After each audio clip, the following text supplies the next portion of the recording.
Howdy. Good morning, everybody. Hope y'all are having a wonderful day thus far, or if those of you all that didn't get to watch live, whatever day, I hope you're having a wonderful day. We've got a stellar guest today. I was fortunate to get to see a memorial ceremony honoring our guest last week at what was formerly known as Fort Rucker, which will probably, to guys that were there and actually trained during Vietnam, will always be Fort Rucker, but now it's Fort Novosel. I live about 5 minutes, well, let's say 8 minutes from the front gate, and I was lucky enough to get to attend. Not only there were a lot of active duty soldiers coming through that were there watching, but there were some other aviation vets, and it looked like there were a few ground pounders there in the mix that I was speaking to and just watching. But it was an outstanding ceremony, and we'll talk a little bit about why he was honored later on in the interview, because it's quite the story to say the least. And there's actually a photograph or a painting that commemorates it that's going to blow y'all's mind. But before I jibber jabber too much, I'm going to hand it off to our guest so he can introduce himself and get this show started today. Mr. Bruce, hope you're doing well, and I'm going to hand it off to you, sir. Good morning. I'm Bruce NeSmith. I was a crew chief with the 158th Aviation Battalion with B Company, the Lancers, at Fort Carson, Colorado, and at Camp Evans in Vietnam during most of 1969 and about 5 months into 1970.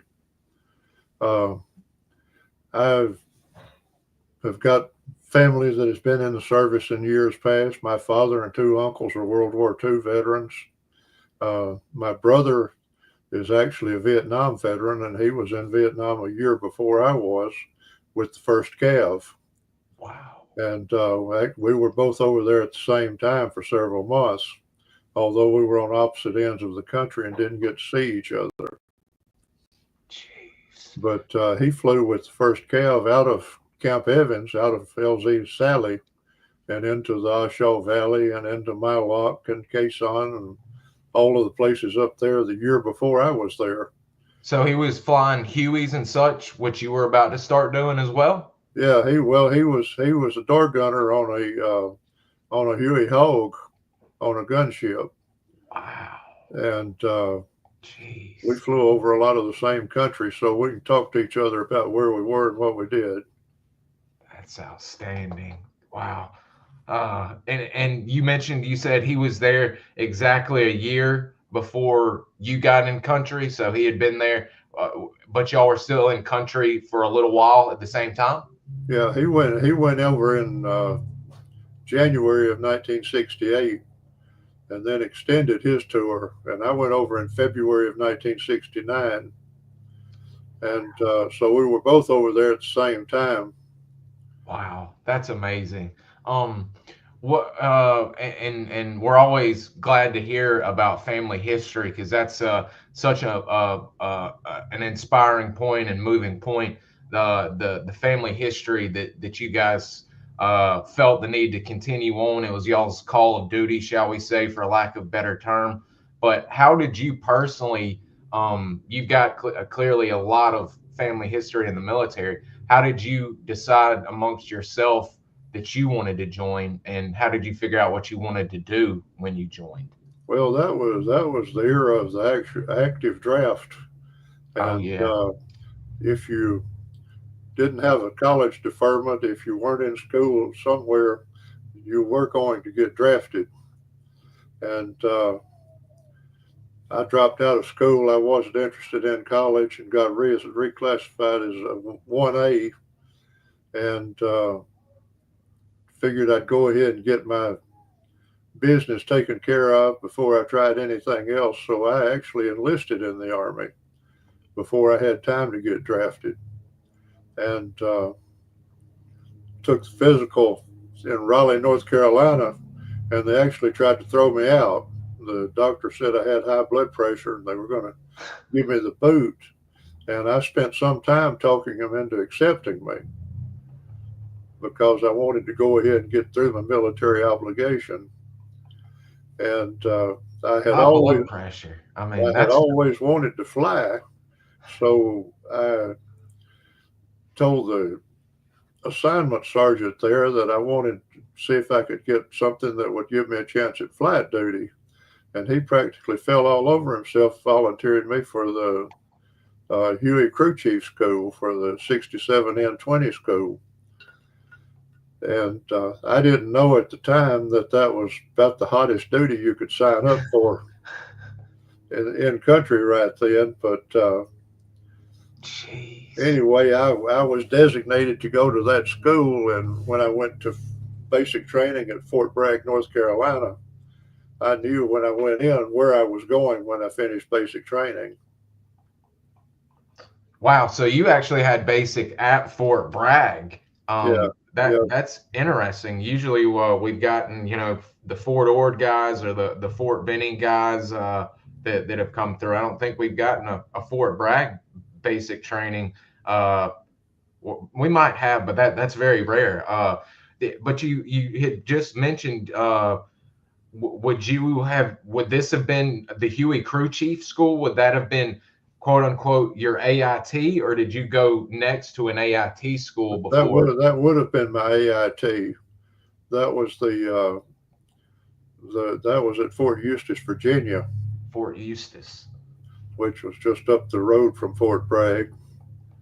Uh, and I went. That school lasted, I believe, 4 months.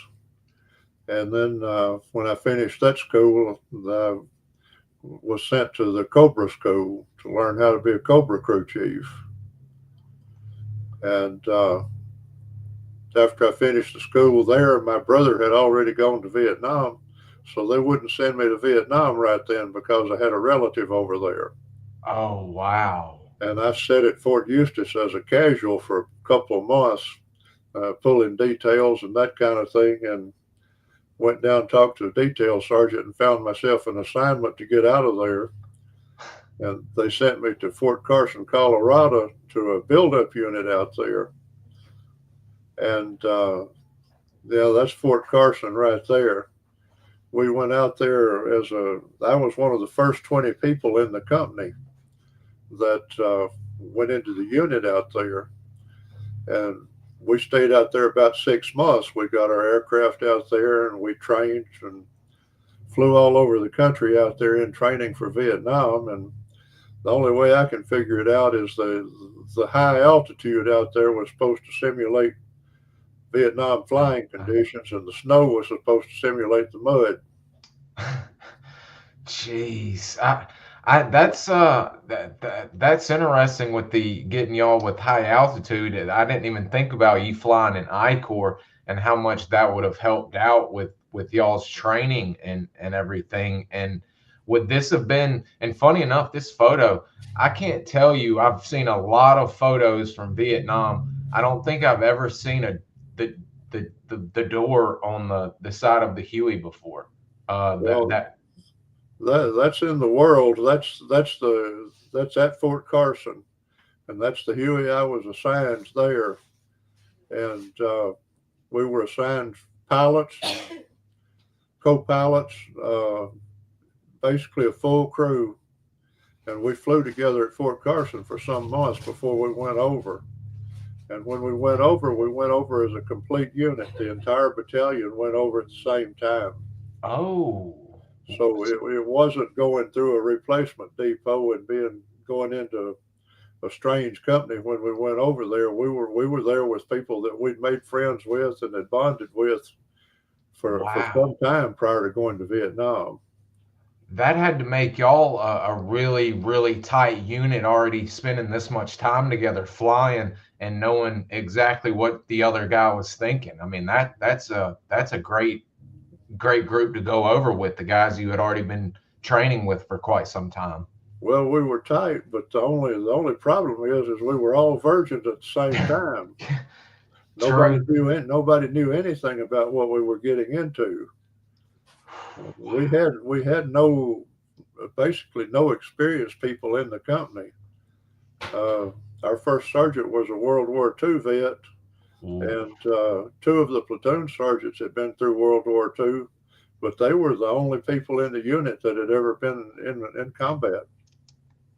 Gee, and WW2, y'all are in helicopters, so they didn't definitely weren't doing air assaults in the helicopters back then. So yeah, this is a whole new thing. I was curious. You mentioned both crew chief schools that you went through. Is this the complete rundown?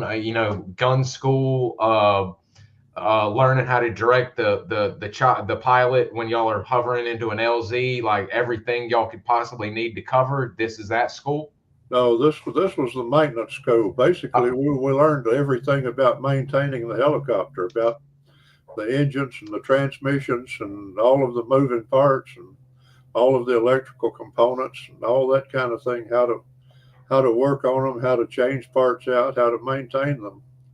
Ooh, Right before we graduated school, they took us out to the gunnery range, and we got to ride on a Huey and actually shoot a machine gun. But that was the only gunnery training we got. Jeez, I mean, I could see why the maintenance side, keeping the aircraft running, is, I mean, a very important part of the training. But that's wild. Just a small portion of it was, the gun firing part. But I'm sure they were like, y'all are about to get all the OJT training, firing the gun y'all are gonna need. So, Well, the gun firing thing lasted maybe a half an hour. Wow. From start to finish. So.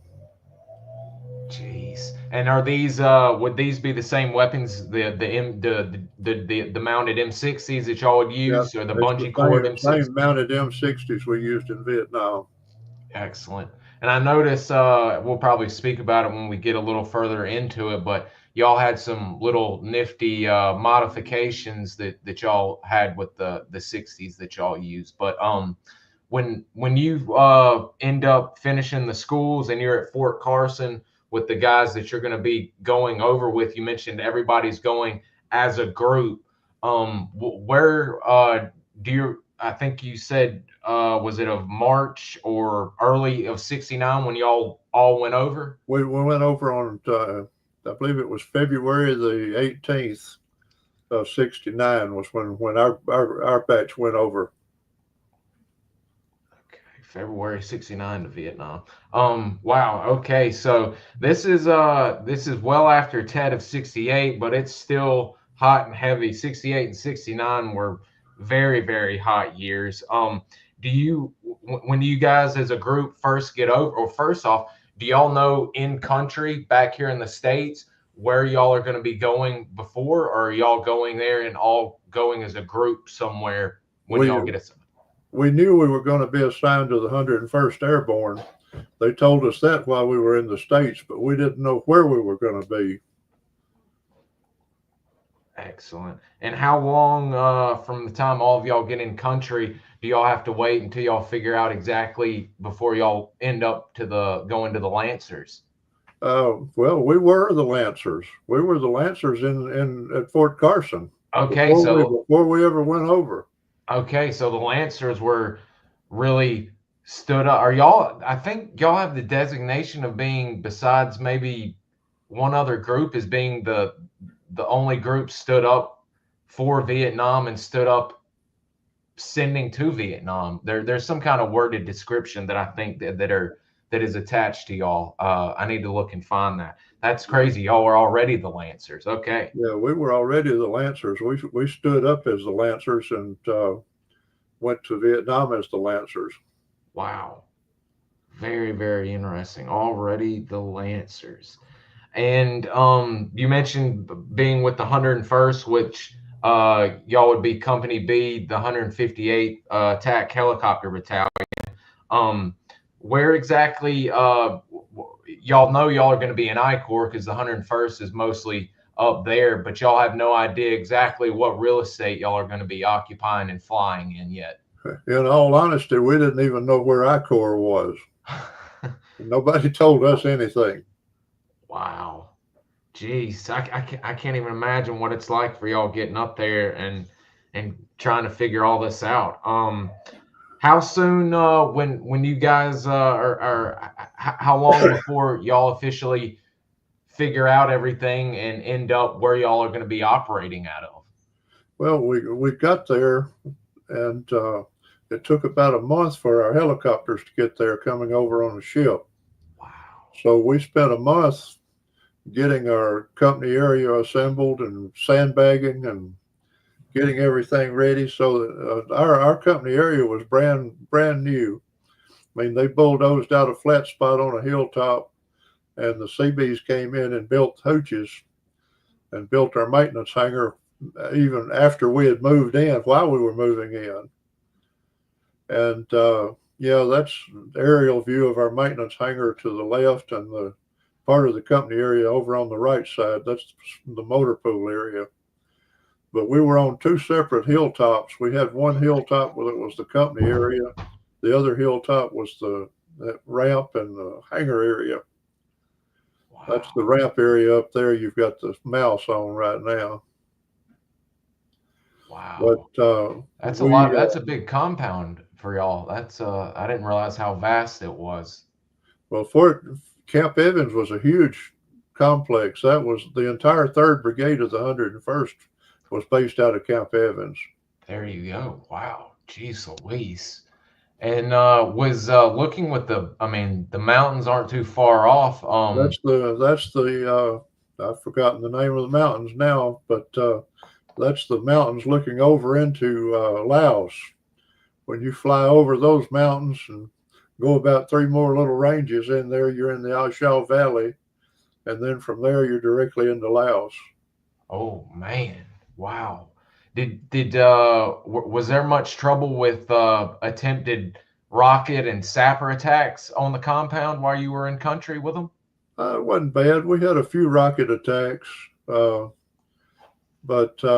really the rockets were always shooting at headquarters. They never did shoot at us.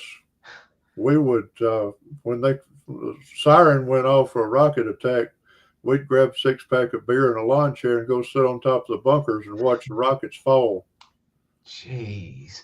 So were they pretty accurate? They knew pretty well where the HQ building was? Yeah, if they weren't accurate, we wouldn't have stayed out there. Holy cow, man, that's a bit scary there. Wow. So how with you mentioned a month, that's a while to be getting everything ready, although it's probably a good thing that y'all were able to spend that much time getting everything together before the birds even got there. But once the birds got there, and I imagine y'all had to make sure nothing was damaged on the boat over and such as that. But how long between the birds get in country and y'all start getting everybody teamed up for a bird and start making flights and working, so to speak? Well, we were already all assigned to crews, so when the helicopters arrived in Da Nang, we flew down to Da Nang on Chinooks and picked up the helicopters and flew them back up to Camp Evans. We flew over the High Van Pass and didn't know what it was. Wow. And we got back into Camp Evans within 72 hours of the time we arrived there. We were flying our first missions. Jeez, that's quick. And we had mentioned offline, and most of the both fixed wing and the rotary wing guys, the unit, if they at least were working with SOG, they had guys, as you mentioned, dedicated to the SOG work, but also other guys that may have been working with doing aerial drops or combat inserts for the grunt units, medevac missions, gunship missions, just all kinds of stuff. Were you immediately brought over into the SOG work, or were you starting off that working with the grunts and doing combat inserts and stuff with them? We were all doing a little of everything, but I really got my I guess I got my cherry broken with the 101st Airborne Division LERPs. Oh, the 101st was still running their integrated LERP unit then, and what became L Company of the 75th Rangers. and we started out working with them. They sent us off one day, a pair of us, to meet these guys, and this uh, first sergeant came out with a bunch of ropes over his shoulders, and he showed us how to rig the bottom, the deck of the helicopter for rappelling and for using ropes to put troops in, take troops out. And he showed us how to rig the harness and all in the helicopter, how to rig, how to handle the ropes. And then he pulled me off to the side kind of by myself. And he said, "Do you have a sharp knife?" And I said, "Well, I've got one I've traded for. I've already traded for." And I showed him a Marine K-bar that I had traded for. And he put his thumb on it and felt it. He said, "That's not sharp enough." He said, "You need to work on that thing." He said, "Because I guarantee you that you do this kind of work, that at some point you will have to cut one of these ropes. That the rope's going to get tangled in a tree, and if it is, it'll pull the helicopter over and crash it if you don't cut the rope immediately." Unfortunately, we've heard a few tales from SOG guys where they had to cut them out, and luckily they did. Two guys unfortunately didn't cut loose in time, but one, Mr. Sammy Hernandez, he cut loose and luckily barely hit the tree and was able to get extracted. The other two gentlemen died, unfortunately, but yeah, I can't imagine what it's like. And I think I've got two photos of you. One's a training operation. Looks like some guys doing some. Yeah, they're doing some rope rappelling out. No, we were putting a team in one morning, and one of the ropes got tangled in a big tree, and I got the aircraft commander kind of worked the guy over to where he was sitting in the treetop and cut the rope on him. And so I left him in that treetop about 75 feet off the ground. Holy crap. No, I've always been curious about the let me get this off here. From the photo, clearly the ropes look huge. What are we talking rope size here? No, we're talking about probably a 3/4 inch nylon rope. 3/4 inch diameter nylon rope, 120 feet long. Wow, it's amazing that thing has taken that much strength and stretching ability and all of that, dragging the guys out of the jungle or inserting them. I'm not sure if this was your photo, but there's one of a group coming out of the Quezon area, and I'm not sure if this is on strings or the McGuire rig or a stabo, but this is a very interesting photo to see them hanging under the Lancer bird. It's a little blurry. Yeah, they're coming, pulling them out on strings. They've brought them in out of Laos or out of the backside of North Vietnam, and we would pick them up on the strings like that, and then they'd ride under the helicopter like that all the way back to Quang Tri or back to C3. Jeez Louise. And how long were those flights? 30, 45 minutes? 15 to 25 minutes. Wow. And I imagine that's mighty cold on those boys after they've been running for their lives and sweating like crazy and getting up there, a few thousand feet in the air, hanging out there with their butts in the wind. They didn't mind the ride as long as they had the sling rigged right. If you didn't rig the sling right, got one of your nuts caught in the rope, it made for a hard ride. Oh. Or if they were wounded, sometimes they were wounded when we brought them out, and we'd carry the wounded all the way in like that. I mean, there was no place to land anywhere out there. It was all triple canopy jungle, and it all belonged to the NVA. That's like some of the guys talking about. I think it may have been the stabo where it hooks the legs as well, and if they didn't get it just right, or if it was an extra long flight, their legs would be numb to where when they'd land, y'all would have to get out of the birds and go get them out of the harness and walk them to get into the aircraft and fly off because they literally had no circulation left in their legs. We never saw anything as fancy as a stabo rig. Everybody carried a everybody carried a short rope that they could rig a McGuire harness out of. And then if we found a hole big enough to drop a rope down, we could pull them up out of it and get them out. Wow. Oh man, I'm not big on heights or flying, and I just that's like the roller coaster ride from hell. It seems like coming out of there. Did you happen to ever get a wild hair and see if you could get some training or see what it was like and ride the strings one time? Yeah, we all tried it at one time or another. Generally, they'd take you one loop around and then dunk you in the river on the way back. So you had all in all a fairly good experience with your test ride. Oh yeah, other than Getting soaked in the other river. than getting wet. That's great. That's great. It's nice to know that you guys were actually trying it out to where maybe it could help y'all know what they were going through and maybe make it a little more comfortable if that's even possible for them. I don't think there was anything comfortable about it. They'd wind up trying to hang on to each other down there and hold on to each other, keep from slapping around and bouncing off of each other, and do their best. But it was a miserable ride. Yeah, I can only imagine. When is there we know some of the parties happen when guys are starting to leave, but did y'all have any social uh welcomings when y'all did your first mission or anything to where guys were officially welcomed into the fold, so to speak, busting their cherry or anything like that? No, not really. I think the officers did some things over at the officers club to welcome people in, but the enlisted people never did.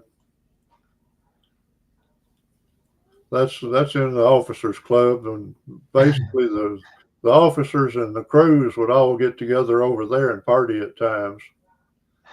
So you've got the front rows are two of the pilots. The guy down at the far right hand corner down at the bottom is one of the crew chiefs. Uh, guy standing at the far back doing the peace sign is one of the pilots. The guy right below him to the right is another one of the crew chiefs. Back end's a gunner. All the flight crews hung together. I think Colonel Jacoby got me some photos of when he was in country, and there's I think everyone had party suits specially made, and all of them had their blue or I think some of them may have been black as well, but the majority of them were blue in the Lancer colors with the Lancer patch and some other cool stuff that they had made. Yeah, that was just the officers, and the rest of us referred to them as sissy suits. Ah, gosh, I love that. Sissy suits. I gotta write that down real quick. Sissy suits. Um, so and we had mentioned offline about working out of the FOBs. How well, I guess I should ask first off before we get into the SOG portion of this.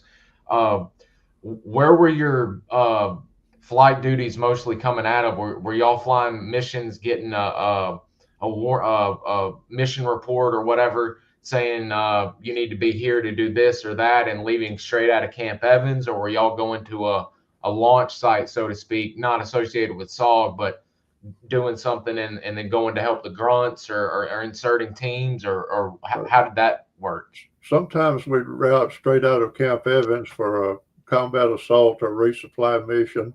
A lot of times you routed out of one of the outlying fire bases. They'd pick up a patrol out there and take them out from the fire base. We biggest part of our work was away from Camp Evans. We would pick up at other fire bases or at other camps.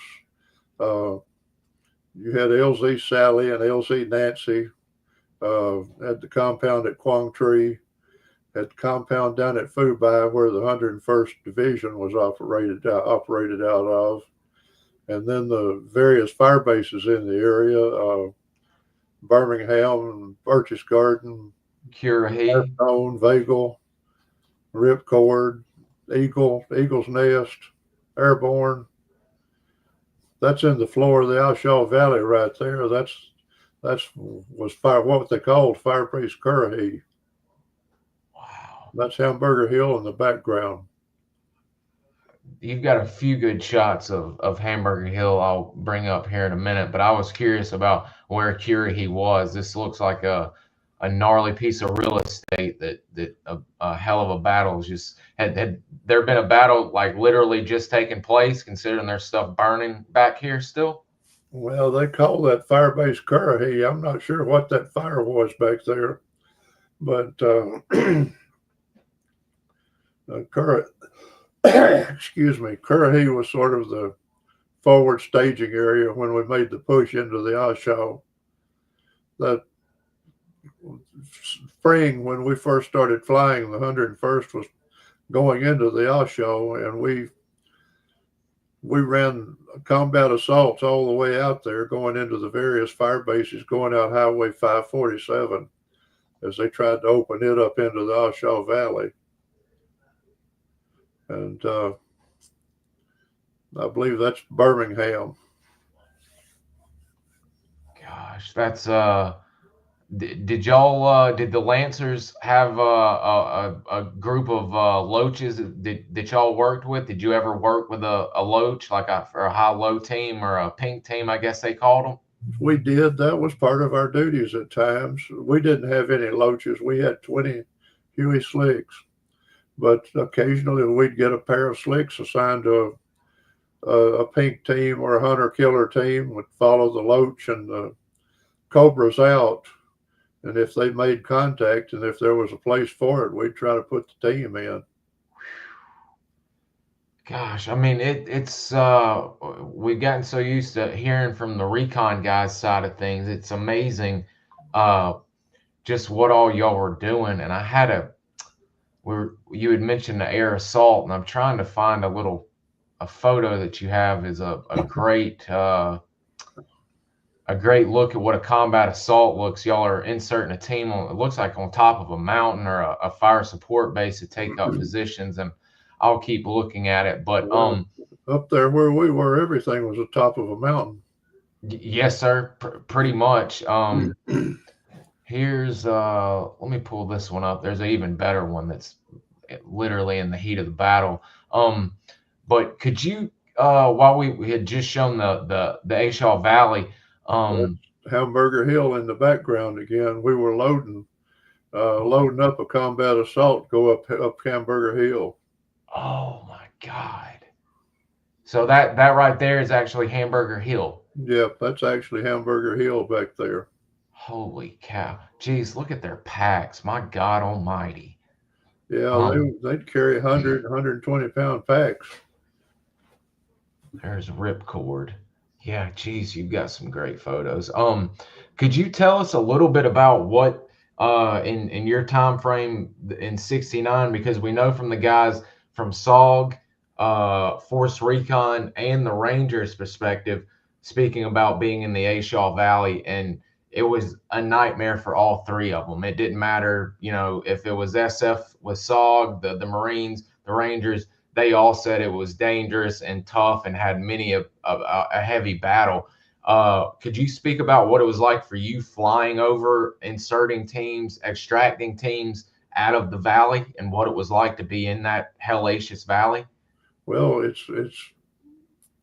I don't really have any solid memories of the Hamburger Hill period. We started into the Oshaw in March, and really from about the middle of April, things really got hot and heavy. It seemed like everything you did, you were coming under fire, and everything was more of an ad hoc basis. It wasn't really planned that much as you were reacting to what happened. But we ran assaults into the valley. We ran assaults up the sides of the Hamburger Hill. We ran assaults onto the hillsides around Hamburger Hill on supply routes and escape routes and that kind of thing. Resupplies and medevacs, anything you could think of. And we were flying basically daylight to dark during that period, 7 days a week. all the restrictions as far as flying hours for the officers and all that kind of thing went out the book during that period. And somehow, and even after Hamburger Hill, for 3 weeks or so after, we were still hot and heavy doing Hamburger Hill stuff because you still had a lot of enemy out there. And in my mind, it all runs together as to one long episode. I could see why it would be like that, because I mean it honestly was. And you know, we've heard about them moving just massive amounts of troops, and throughout the years, guys would be seeing. I believe they even started getting armor in there later on in the years. While you were flying through, did you see any 51s, any super anti-aircraft positions, or were they shooting you guys out of the sky with anti-aircraft or anything? Or Well, the only anti-aircraft was the 12.7s, the 51 cals. That's the only real anti-aircraft guns you saw. Everything else was basically small arms fire, light machine guns, medium machine guns, even AK-47s. We had one guy get shot with a bow and arrow. oh geez. You know, it was just a little of everything. But during that period, we were doing all of that. We were running medevacs. We did a lot of improvised medevacs. The medevac units over there at the time had taken so many losses that they had been given strict orders not to attempt any medevac unless they had gun cover. And that unless they had a Cobra team overhead with them, they couldn't go in. And they gave them those orders and under pain of court martial. Jesus. And we had guns, and we were just lowly trash haulers, so we didn't count. So we did the medevacs. Oh, I mean that those I've got a book that's especially on dust off pilots. I mean, what were those what were those like? I mean, were you said you had guns in this situation? Were you only doing gunship work? Were you coming in and extracting wounded, or We was that we just were, we were extracting the wounded. We'd go all the way to the ground and extract the wounded, and sometimes under fire, you'd be on the guns at the same time you were getting the wounded on board. oh my God. And then we didn't have any medical supplies of any kind. All we could do was hold a bandage on or hold somebody down, keep him from thrashing around and flopping out of the helicopter, and hold them down for 15, 20 minutes until we got back to the evac hospital. Jeez Louise, that is I mean, I can't even imagine what that. I mean, it's every. It seems like every bad story in a Vietnam movie or book is dust offs coming in with the big red and white logo and the NVA or VC knowing they got no guns and they're gonna take their best shot. God, that's hairy. That's probably just as hairy as supporting SOG. I can't even Well, imagine. that's why they had orders not to go in. They had gotten so many shot down that they told them they couldn't go. Wow. Now with the guns the guns you're running you're running the M60, correct? That's right. And could you tell us a little bit? People are always curious when we post on social media, the guys that would have the CRAT cans or the other cans on the guns. Could you tell us what the significance of the CRAT can was for y'all's shooting? Well, it made a good ammo feeder, and it was just the right size to fit the feeder chute clips on the gun. So it actually clipped to the gun on those feeder chute clips, and then it gave a good round surface for the ammo to feed over. So you could basically fire the gun one-handed. You didn't have to use both hands to use one hand for the gun, one to manage the ammo. You could actually use fire the gun one-handed and help pull people on or throw out smoke grenades or whatever you needed to do. Jeez, that's heavy, dude. Now I see this one is bolted in and all of that. Did y'all ever use get them off the mounts and bungee them in, or did y'all always have them mounted and such as that, like we see here? We always used the mounts. I think some people might have taken some off at one point and cowboyed it, but we always used the mounts. Wow. And we see your ammo box down here on a standard operating procedure. What was your round allotment that you went out with? Anything we could carry. Those boxes held about 2,000 linked rounds. And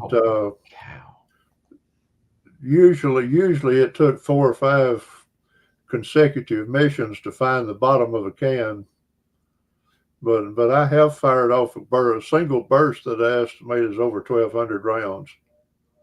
Man, oh man, that's a lot of firepower coming after. That's where you burn the barrels out, and basically you either dump the barrel out in the country, or when you get back in the evening, they've put a new barrel in. So could you? I know if you the longer you shoot without giving it a break, it's going to burn it up. Is about 1,200? You said that's the set amount before you've got to change a barrel before it's just. That's just the longest I held the trigger down that time. Holy cow, that is crazy stuff. And I'm going to bring up this as we'll kind of get into a little bit of the SOG aspect of things. But when you were honored here at Fort Rucker for an event that took place, could you tell us a little bit about what was going on here in the photo that memorialized you and what exactly went on this day?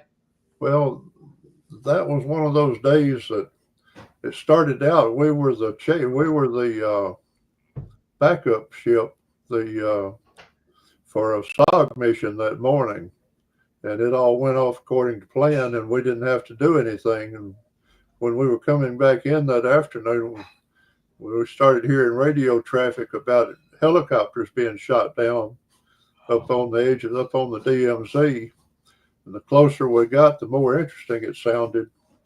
So we started just circling around listening to radio traffic, and actually went in, refueled at one point, and came back. And the thing started out with a hunter-killer team going in down a little valley right at the DMZ, and the Loach got shot down, and both crewmen wound up in a thicket down at the bottom of the valley. And the Cobra with them went in to try to pick up the Loach crewman, and it got shot down. Both of its crew wound up in that same thicket. And one or two of them were wounded. They sent a medevac in, and the medevac got shot down, and that crew wound up in the same thicket. God. And then after that, they sent 2 Hueys in with a infantry squad on board to try to provide some security for the people trapped on the ground, and both of them got shot down. Oh, Lord. It wound up, you had 6 they sent another medevac in, it got shot down. They wound up with 6 aircraft in basically the same piece of ground, and 28 people holed up in the same thicket down there under this anti-aircraft gun emplacement. And they were trying to figure out what to do late that afternoon, and the command and control aircraft put out a request for volunteers to make one last attempt at a medevac. And there was a long, pregnant silence. And my aircraft commander, Doc Smith, and he and I'd been flying together for over a year at that time, but Doc got on the intercom and asked all of us what we wanted to do. He said, "I'm willing to go," but said, "You guys tell me what you think." He said, If you're not all really willing to go, we won't say anything. And we told him, well, yeah, we'd give it a try. And he called and volunteered us. And then we had a round robin discussion concerning tactics going in. And that everybody that had gone into that emplacement to start with had gone in low and fast down the valley. And we decided to come in high and slow, basically hover our way down into the valley, to the thicket where the wounded were. And by going in slow, it threw the enemy gunner's aim off a little bit. He opened fire, and he was firing in front of us. The round passing right in front of the windscreen. And just as soon as he opened fire, I opened fire on him. My rounds was bouncing off his armor plate, his crew protector, and the aircraft commander, Doc, honked back on the cyclic and just practically stood us on end, stopping, and then started trying to fall off to the right to get away. All the time, I'm hammering this guy with a machine gun with M60. And then a half a dozen people opened up with AK-47s just standing there right beside the machine gun emplacement. And I was zombied out. I reached back and pulled my M16 out and opened fire on the guys with the AKs at the same time I was using the machine gun on the anti-aircraft gun. And I had the M16 loaded with a full magazine, 30 round magazine of tracers. And when I fired all of them off, they must have thought it was a minigun opening up on them. Because everybody ducked and scattered, and it gave us a chance to back out of there and get away. But the Cobras that were watching the whole thing said we were so close in that they couldn't provide gun support, couldn't provide fire support to us.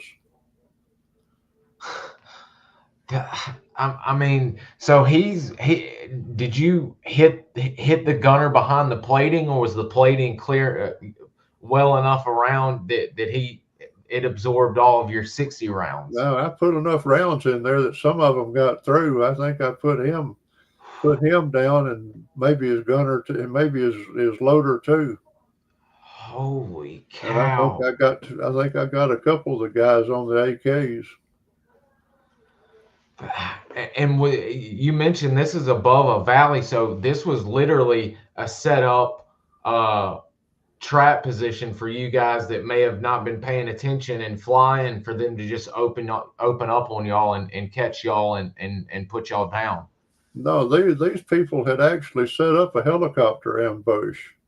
They had set up a helicopter trap in that location, and they were specifically gunning for the people like the hunter killer teams and the medevacs and such as that. They had set that trap up there, especially for helicopters.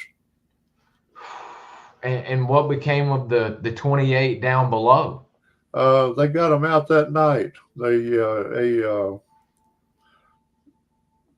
I don't know if it was a SOG team or whether it was a recon team, but a team from the 5th Mech infiltrated the area that night, got to them, and then led them all out of there in the dark. Boy, that is one for the ages. I mean, that was just the first half of my day. Yeah, I mean, there you think that's probably enough to call it a day, but no, you're going right back to work here. We went out at 3 o'clock the next morning, did a emergency ammo resupply into the same area, basically in the same piece of real estate where there was about 100 people from the 5th Mech were loggered up on a fighting position up there on Hill 100, and they were under mass attack by NVA. They had the Air Force out there with the fast movers, and had the Spectre gunship, and had all the artillery in Northern I Corps zeroed in on them. And and we're still running out of ammunition for their M16s and their M60s and their mortars. And they've called for an emergency resupply, and they had three or four different helicopter units turn them down, so they wouldn't go in there because it was too hot. And there again, we were crazy enough to go, and we loaded up and went in there, and they put Spectre to work before we got there, the gunship, basically just that circling cone of death on those miniguns firing. Oh, yeah. And when we went in to land, we landed on a solid carpet of bodies. That's the only time I've ever been in St. You couldn't see the ground when we turned the landing lights on. All you saw was bodies. Holy cow. And this one guy from the 5th Mech standing out there on top of one of the piles of bodies with 2 flashlights waving them around. God almighty. That is unreal. And this is a resupply. Are you talking? Yeah, this is a resupply. Are you talking like y'all got the cabin loaded? Or are you sling loading something with we've got the cabin loaded as heavy as we could load it and get off the ground. Mortar rounds and M60 rounds and M16 rounds. Did you ever do any of these sling load resupplies or unloadings while you flew? Yeah, we did sling loading for different things at different times. That was part of our ash and trash missions, part of our resupply missions. I actually ran sling loading missions where we bombed people with a sling load. No kidding. Yeah, if you take one of those slings and put it on the cargo hook under the helicopter and fix it so one end of the sling is fastened securely and the other end's on the hook, put 2 drums of napalm in there, and then fly over enemy bunkers and punch it off. You drop the 2 drums at the same time, and crew chief throws a white phosphorus grenade down after it. It makes pretty good land clearing operation. I was just fixing to say that's almost like y'all's on bombing run right there. That's what we love about the Vietnam vets. It seems y'all were ingenious as all get out. I mean, that's I'm glad we got to hear that, because I'd heard murmurs of people talking about doing something to that effect, maybe not using napalm, but having something that would blow up and dropping it. But that's crazy. I've got a photo of you. I think you guys had just gotten shot at, and we'll get into some of the SOG stuff here in just a second. But this is a great photo of you. What happened here? I believe there's several bullet holes here at the top of the aircraft. Well, the one between us right there is where the nose cap from a mortar went through the engine compartment and took out an engine mount. Took out one engine mount and bent another one before it settled down. And then the nose cap wound up on the deck of the engine compartment. I found it and kept it as a souvenir for years. God. So the RPG didn't explode, the rocket, it just stuck in or Well, no, the mortar went off under the tail boom in the back. You can't see it from where Mr. Powers is standing back there, but the back end of that tail boom just shot full of holes. Oh man. What's that you can remember, what's the most shot up a bird you've been in was gunshot hole wise? I guess that was the worst one for me. We had 3 tail rotor drive shafts that were pretty well torn to pieces, and the tail boom, and we stopped on midway back and looked at it to see if we still had a tail boom, and then turned around and flew the thing back into Quang Tri because we didn't want to have to walk out. And there's a little bit of damage on one of the birds. I'm not sure what happened on this photo, but looks like that one's a loss for a little while. Yeah, I'd say it was. I wonder if maybe it was an accident. I don't know. Although that looks like that could have been a rocket or something. That's a gnarly hole right there through that. Yeah, I don't know what happened to that. I hope the airplane didn't run over it. I was just thinking also that how close it is. It looks like there might have been a collision. Hopefully not, though. Um, Yikes. But as we lead into SOG here, we both, as we mentioned with the guys flying the Covey birds or the facts, they kind of either had to make their way through the process of flying other missions, like you said, y'all did, but they had to kind of prove themselves, and then were asked to kind of join the ranks of the Covey pilots working for SOG. And they had to sign, of course, an agreement and all of that. Was there anything like that for y'all? Did y'all have to sign anything, or were y'all immediately kind of just thrown into the operation, so to speak? When you went up for SOG, that was basically a dedicated operation. We kept like 4 aircraft up there all the time. The crews would rotate through to different crews at different times, but we'd keep those aircraft up there dedicated to their operations. And when you went in up there in your first round, you had to sign a piece of paper, sign a form that said that you wouldn't tell anybody what you saw or where you went or what you did other than the Secretary of Defense or the President of the United States, under penalty of up to $10,000 and 10 years in prison. Wow, wow, wow.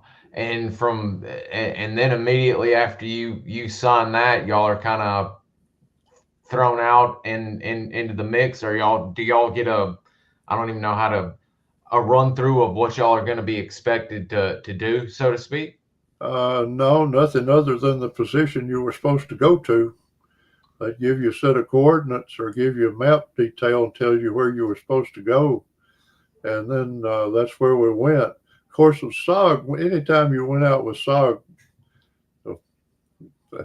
let me say most of the time, there was once when it didn't. Most of the time, when you went out with SOG, you had a full team with you. You had fixed wing air cover, you had gunships, helicopter gunship support. You have, if it was in range, you had artillery support. You had fixed wing everything from ground attack all the way up through strategic bombers standing by when you were working with SOG like that. And they would call in what they needed. Covey would call in whatever they needed to cover them while they were on their way out.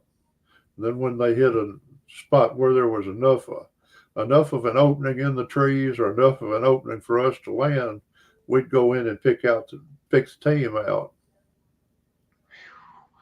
And could you, I've got some photos of you at Mylock, but you had mentioned the launch site at Quang Tree. Uh, Mylock was one. What were the bases or the launch sites that y'all used? It was one of the launch sites that we used. They had a special forces compound in there and a Montagnard compound, and had a mercenary compound where they had Chinese mercenaries and other people. I think they even had a CIA compound out there. And but we would stage out of there going on some of the SOG missions. Did you I know y'all, and it's always different. Some guys spend a lot of time around them, or were managed to actually meet some of the guys they helped out. Did you get close with any of the SOG guys that you supported, or hang out with them a little bit? No, we never really did get a chance to. Most of our contact was while we were flying them, while we were taking them out and working with them. They were all good folks, and The only ones that really worried us were the nuns. Those were scary people. Yeah, they were literally the first group to start working exclusively for SOG. I mean, from the beginning, from '64 until they had pretty much run through all of them except the guys that had been too tough to die, so to speak, and they were getting to work security and all of that, and were not running recon as much. Although you did have some young Well, teams in the '70s. these nuns were all like in their late 30s and early 40s, and had been fighting ever since they fought for Chiang Kai-shek Oh, good Lord. during the big war, and where they've been fighting somewhere ever since. And they were serious people. Man, oh yeah, we've heard some wild tales about how brave and good fighters they are, but also how close they were to their special forces guys. They would literally lay down their lives for the SF men. It's Well, we went in, well when we went in after the special forces guys. We pretty much had the attitude that we had to go out after them. We didn't necessarily have to come back. it's always amazing seeing hearing about teams that are in running gun battles, and y'all are on station. Maybe the NVA have gotten too close, and y'all have run out of fuel. Guys come back, and we've got pictures of guys refueling, and we've heard of guys doing hot refuels, or refueling with the bird running, and getting ammo and rockets and all of that, and immediately jumping back into the fray to go and get the team, because most, if not all, of the aircraft crew chiefs, the pilots, and all of that have mentioned that if they put a team in, unless they're shot down or can't, they're gonna get that team out. Yeah, we did our best, and I got to say it about SOG people. They were all crazy. I mean, they'd go out on these missions and spend a couple of weeks out there snooping and pooping and doing recon and intelligence gathering stuff. And when they finished up their operation, it seemed like they would deliberately kick over a hornet's nest, just make as much trouble as they could. And then invariably they'd have somebody dead on their butts 200 or 300 yards out chasing them. It's, again, y'all, them on the ground, and then y'all crazy coming in there and getting them out of the hornet's nest. It's just crazy.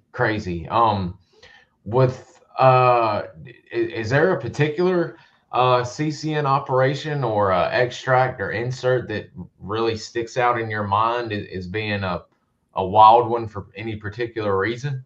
Well, the one that sticks out on my mind is one we ran out of Camp Eagle, out of the Special Forces compound, or CCN compound down there.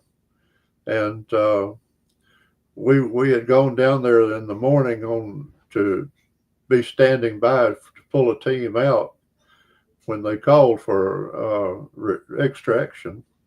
And we waited all day and they never did call. And finally, the CO released the Cobra gunships to go back and do other things. Then he released all of the Hueys except ours, and just kept us down there, just us, just one Huey, as kind of I don't know what we were honestly supposed to be doing, but they kept us down there anyway. And on up about 3:30, 4 o'clock that afternoon, the team finally called in and they were ready to be extracted. And we went out to extract them. And that time we were by ourselves. No gun cover, no Air Force, no nothing, no covey, nothing, just us. And we went far enough across Laos that we were in sight of the Mekong River. We decided if something went wrong and we had to go down, we were going to do our best to get across the river into Thailand before the helicopter went down. But we went out there. I think when we got there, we figured on our fuel. I think it was 15 minutes on station to find them and get them out and get started back. if we were going to make it back without running out of fuel. And right at the end of the 15-minute period, we made contact with them. They popped smoke. We got them on the ropes and headed back. And this is another one of these where they're going to fly on the ropes all the way back, only this time it's about a 45-minute trip. And we didn't have any enemy contact on the ground. We took some anti-aircraft fire on the way out, like a 37 millimeter fire or something like that. The flat guns where they make the big black puffs in the air. And that's the only time I was glad to see the Oshaw Valley. Because when we got back to the Oshaw Valley, I felt like we were getting close to home. Boy, that's hair raising here, just hearing about those ACACs. We took them all the way into the Camp Eagle, and about 10 or 12 minutes out, the low fuel light came on the warning console, and the pilot called back and asked me what that meant. He said, "How much fuel do I have left?" And I said, "Well," said, "you've got somewhere between 10 and 20 minutes. I said, "The thing is just one of these little old cork on a wire gauges like you see in a lawnmower or a John Deere tractor." And it's just about as accurate. Y'all managed to get back safe? We made it back. We were on our last drops of fuel when we did. Boy. I bet y'all were happy to get those things, those skids on the ground and shut that engine off. We were glad to get them on the ground and got to get rid of them, and had to drop down and drop off and get rid of all the ropes and that equipment, and then hop over to the nearest fuel pit and refuel before we ran slap out of fuel. Jeez. Yeah, I can see that. Why that one would definitely stick out in your mind. That one stood out.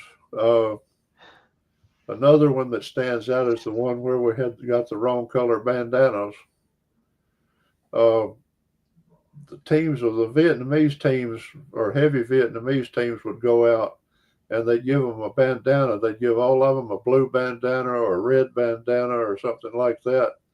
And they were supposed to, ready for extraction, they either tied it around their head or they tied it around their left arm or something like that. And then we were told, when you go in to extract these guys, if they don't all have a blue bandana tied on their left arm, it's the wrong group. Ooh.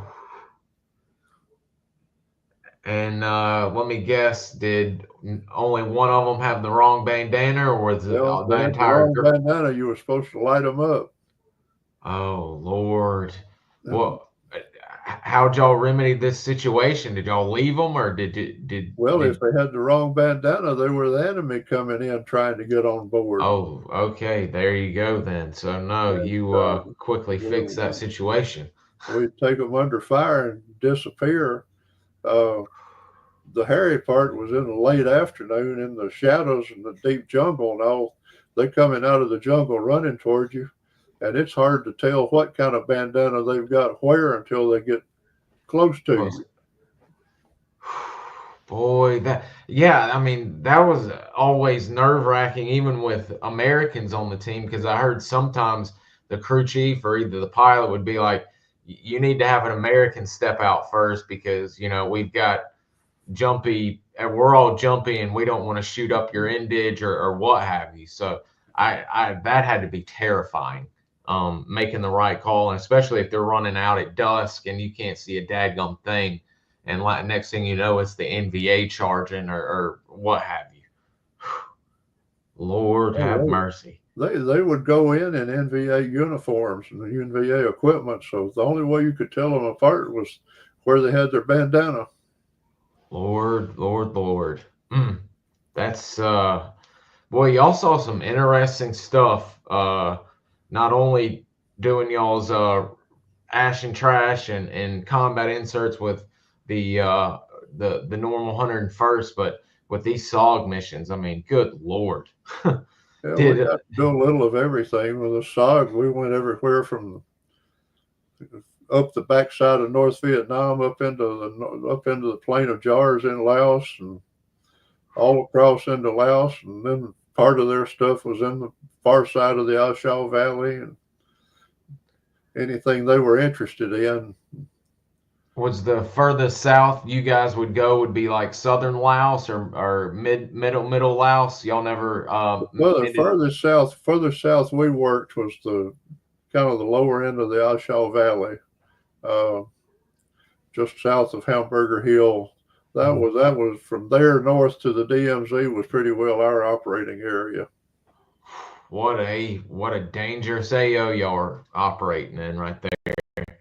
That's prime time dangerous real estate y'all had. How long do you think you supported or were flying the SOG missions while in country? The whole time or a portion of your? We started supporting SOG when we went active at the end of March. Matter of fact, our first casualties were on SOG missions. Our first KIA and our first WIAs were on SOG missions. And we supported SOG from then, as far as I know, all the way up till the 101st left that end of Vietnam and went south. Wow.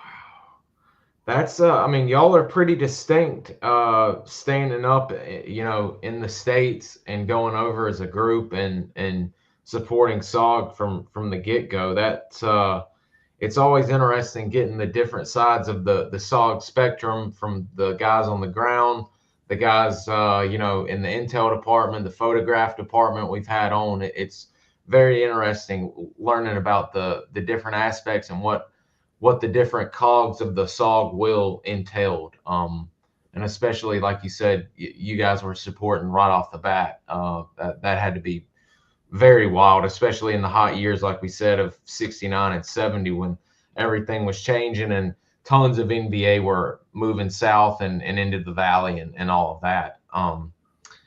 Do you, let me see here if we've got any questions. I've sat here and talked away the entire time. Guys, if y'all have got any questions, get them in for us. I had a few more questions I was going to ask and then turn it over to y'all. But if y'all don't have any, I'll ask my few and we'll see if we might close up for the day. We always ask, and you probably answered earlier when you were talking about taking on the 12.7. But did you carry any extra weapons with you besides having your main M60, like a Car 15, M16, a 40 mic, or? Well, I carried, of course, had the M60. I had a racked M16 that I kept loaded with a full magazine of tracers. I had an M79 grenade launcher. I had my 38 pistol that I carried, had my knives. Then I had the M16 for the aircraft commander, and the door gunner carried, of course, his M60. He carried M16s for both himself and the pilot. Usually would have a few grenades hanging off a rack somewhere.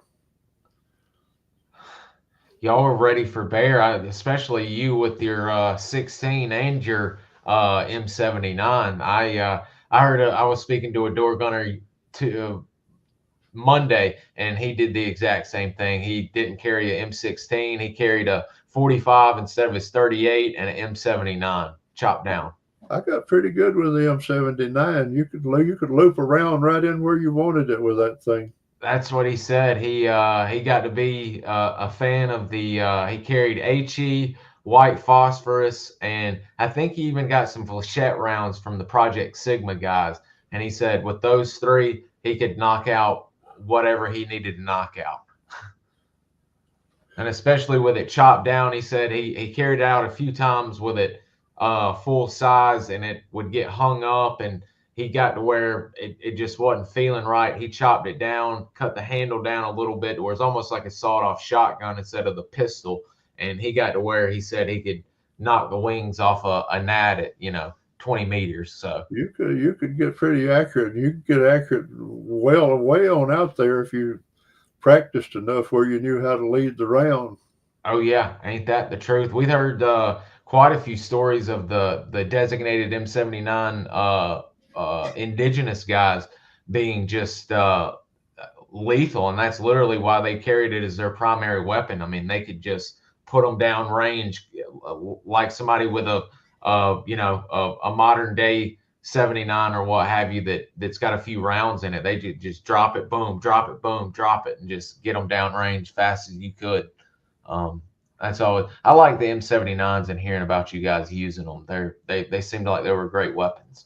Um, let's see here. Oh, I did have a question because I've been speaking to some of the aviation guys, and they had mentioned flying in Nomex suits. Some guys liked it. The anti-flame re- retardate, whatever it's called, anti-flame retardant. Um, but some guys said they got to where they would just fly in hand-me-down tiger stripes from the SOG guys or the SF guys. Were y'all designated to fly in y'all's Lancer flights? What were y'all wearing for y'all's gear, so to speak, We uniforms? were issued the Nomex flight suits, and most people wore them. Of course, some guys didn't have flight suits, and they'd fly in jungle fatigues. Okay, that's what I was curious. What did you think of the flight suits? Did you like your? They were all right. We didn't have any complaints. Uh, they collected a lot of dust.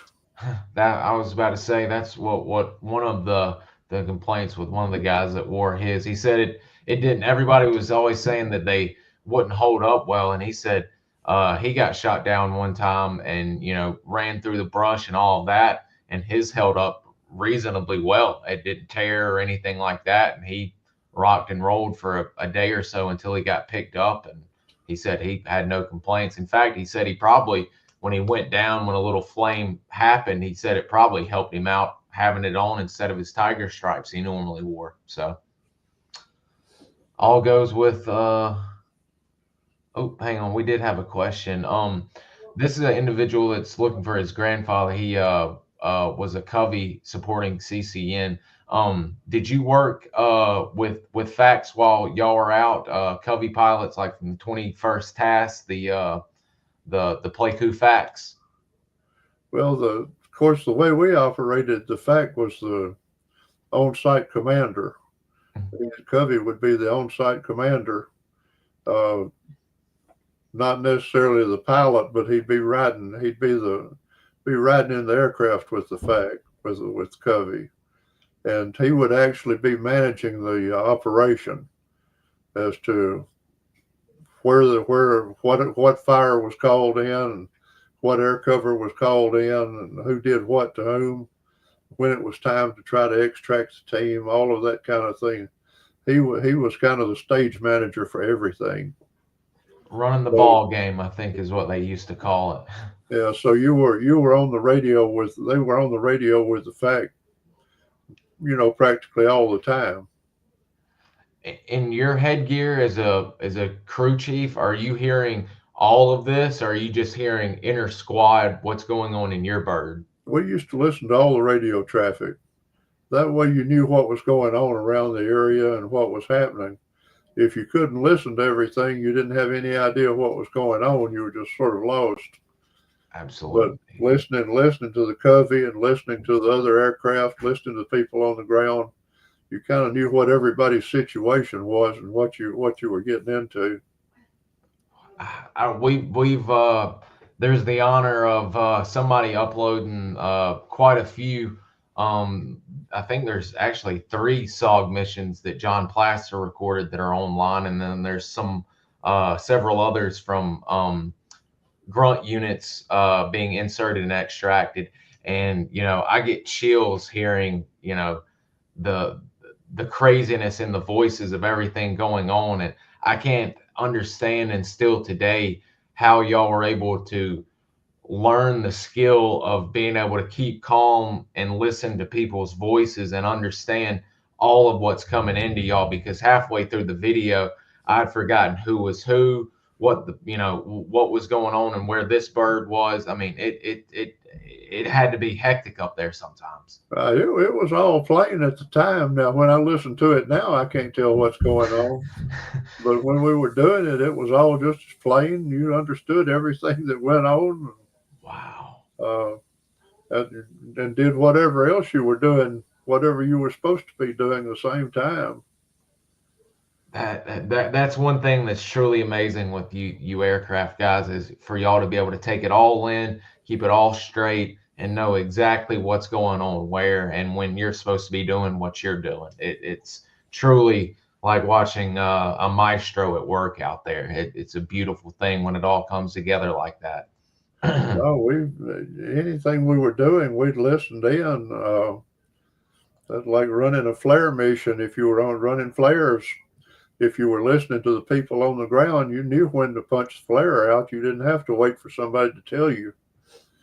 Wow. And knew about where they wanted it.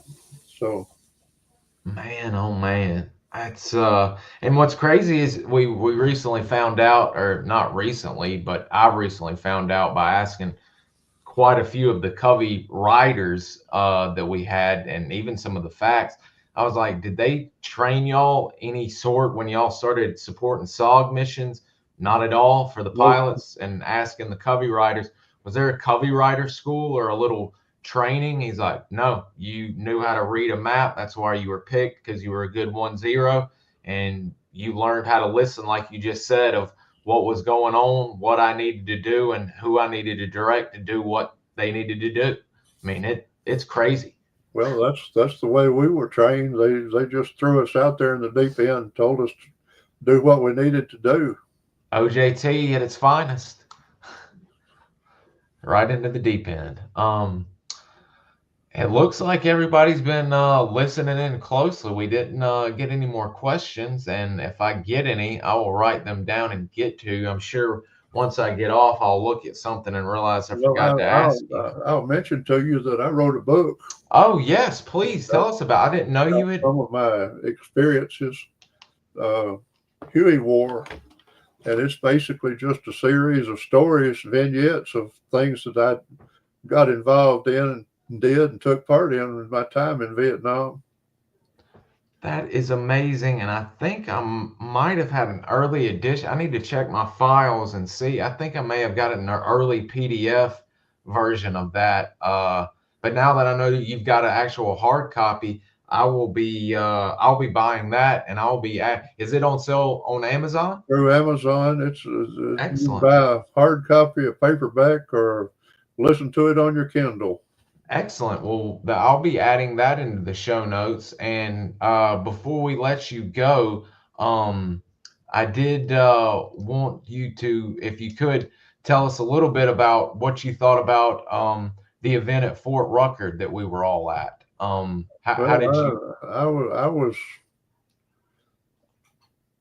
was kind of embarrassed by the whole thing. I mean, I didn't feel like it was something that I deserved something like that, and kind of took it in the spirit that it was for all of us. That we did so much of that kind of thing, so many different things that nobody was there to look at. And we had a phrase for it.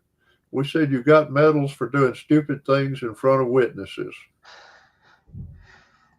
That's the best way I've ever heard it put. And that's kind of the attitude we had, because you could do something any day of the week that was deserving of some kind of medal, but nobody was there except us.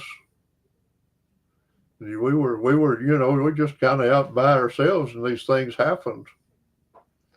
It was amazing getting to, and you actually mentioned that that you said something to that extent, that you were here on behalf of all of the Vietnam veterans, and especially the Lancer veterans, to take this honor to where they'd all be remembered as well. And what I noticed while sitting in the back listening to your speech, every one of these young men and women, several of them have some combat patches, but they were glued in and listening, almost like it was a test was going to come from it. I was very pleased to see how glued in they were and giving you the utmost respect that you deserve. It was a beautiful event all the way around, and the colonel being there made it even more important, honoring you the way he did. Yeah, that was an experience. It truly was, and I was just so happy that it was open to the public, and me as a civilian was able to muggy in there and watch such a great event. As a matter of fact, I was right up here. These are my photos that Colonel Jacoby put up, but I had moved around to where I could get closer and get some better photos of you. But oh, there I am, actually right there. Speak of the devil. Yep. But it was wonderful. And guys, I've got a video, and I will put that up on the YouTube channel to where y'all can listen to it. And it was just outstanding. I was, like I said, I'll remember it for as long as I can remember. And thank you for taking a picture with me that day. I posted it for everybody to see, and it was outstanding. Is there because I've got you right here in an hour and a half. Is there anything you'd but we got the book, and I'm glad you mentioned that because I completely blanked out on that. Is there anything else you'd like to say before we close out for the day? Just that the flight crews were tight. That's just the way it worked. Was that if you were part of an Army helicopter flight crew, everybody was tight. Everybody had to work together. That it took the whole crew to do anything at all. The pilots couldn't have done what they had to do without the crew chief and the gunner. Of course, the crew chief and the gunner wouldn't have been there without the pilots. That's one thing. Whenever we talk to a pilot, that is probably the first thing they lead off with, is saying that I couldn't have done what I did. I wouldn't be alive still if it wasn't for the crew chiefs, the mechanics, and everyone that kept the bird, and the armorers that kept the bird in the air for us able to fly and support the men on the ground. So it's much like SF and the SOG brotherhood. The air community has a very, very tight brotherhood, and that comes through anytime you speak to one of you fine gentlemen. Yeah, it took everybody to make it work. I mean, flight crews were especially tight, but even everybody in the unit was tight. The maintenance people and the avionics people. Of course, back then we had everything in the company. We had our maintenance unit and our engine shop and our transmission shop and our avionics shop, our armorer shop, our motor pool, our mess hall. The whole ball of wax was in the company in the same unit. Wow. So and that's where the brotherhood's built. Everybody taking care of everybody, and y'all not having to go out and scrounge, steal, or do what y'all can. Y'all got it in house, and everybody taking care of everybody else. I wouldn't say that. We did a lot of scrounging. Oh yeah, y'all definitely had to. I was meaning having to maybe pay somebody else to take care of your scrounging, but I know y'all had some mechanics and some flight and some crew chiefs that could probably do some pretty good scrounging. That was a Vietnam specialty. Well, we scrounged engines and transmissions and aircraft parts, and we had the highest uptime percentage of any company in the group the whole time we were over there. And basically it was because we had good scroungers. It was because we had people that could get the parts we needed. I don't think any unit can run effectively unless you've got a few good scroungers in the group. I mean, they're a necessity, it seems like. At the least we've heard from some of the special forces, and especially some of the force recon teams, they didn't have a dadgum thing to work with, and they sent guys out scrounging to the SF bases and would come back with all kind of goodies. Well, it's getting pretty swift. If you tell your scrounger, I need a turbine engine tomorrow. Yeah. Or I need a set of rotor blades or whatever. That's a good scrounger right there. That's a tall order too. When you're talking motors and wings and blades, I mean, geez Louise, that's some good working stuff right there. Well, I believe we just hit an hour 30. So guys, if y'all have any questions, that I didn't get to after y'all watch this that didn't watch it live, get them to me and I'll get them to Mr. Bruce, and he might can answer them for us, and I'll get them back to you guys. But we want to thank you, Mr. Bruce, for joining us and sharing your history, answering some questions. It's meant a lot to us today getting to speak to you. So thank you for your service, and thank you for spending an hour and a half with us today sharing. Well, you're welcome, and anytime. Yes, sir. Hope you have a good rest of your day. You too.